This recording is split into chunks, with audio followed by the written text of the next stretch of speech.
Hello mga mami, for today's mini vlog. Kung Saturday ay may meeting si Shane sa school at ayan, maaga nga kaming aalis. Labas ka ng pinto ay nakatutong nga itong araw sa aking mukha at ayan, chinek ko nga muna.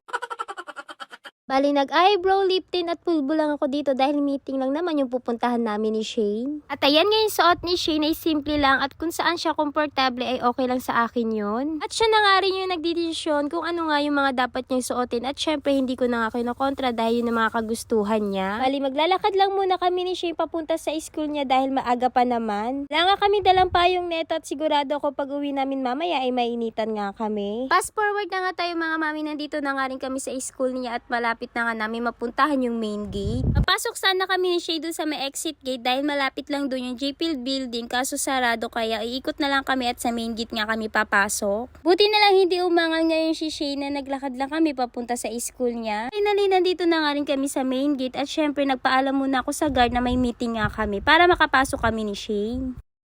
Meeting po kami ng Chris Trilling. At ayan, nakapasok na nga kami dito sa school ni Shane at syempre maglalakad pa kami konti dahil medyo malayo pa yung GP building. Sobrang ganda talaga ng school na to at ang lawak at ang dami na nga rin ng mga building nakatayo. Dito rin kami nag-elementary ng aking mga kapatid at hindi nga to ganito dati, ngayon ay sobrang ganda na nga. Naalala ko pa nga dito yung mga iba kong room at yung iba ko rin mga teacher. Dumaan na nga kami dito ni Shane dito sa maliit na daanan at ito yung lagi niyang kinukwento sa akin tuwing papasok siya na naiipit. Ayaw niya kasing pumasok sa may exit gate dahil mas malapit lang dun yung GP building kapag dun ka dumaan. Mas nakasanayan niya kasing dumaan dito sa main gate kahit malayo pa yung dadaanan niya papunta sa room niya. Ayan, umakyat na nga rin kami ni Shane dito ng 4th floor at medyo nakakahinga nga naman talaga. Pero sanay na nga talaga si Shane dito at walang ang angal dahil bata pa nga siya. Parang walang kapaguran tong batang ito, mas nauna pa siyang umakyat kaysa sa akin. Finally, nandito na nga rin kami ni Shane sa 4th floor at nakita ko nga nandito pa sa labas yung ibang mga parent. Yung paglapit ko ay naka-close pa yung room ni Shane. Pagtingin ko nga ng oras, medyo maaga pa pala kaya wala pa siguro yung teacher niya. At syempre, nag-antay muna kami dito ni Shane ng mga ilang minuto na dumating yung kanyang teacher. Bali, mga 3 parent pa lang kami nandito sa taas habang nag-aantay sa teacher niya.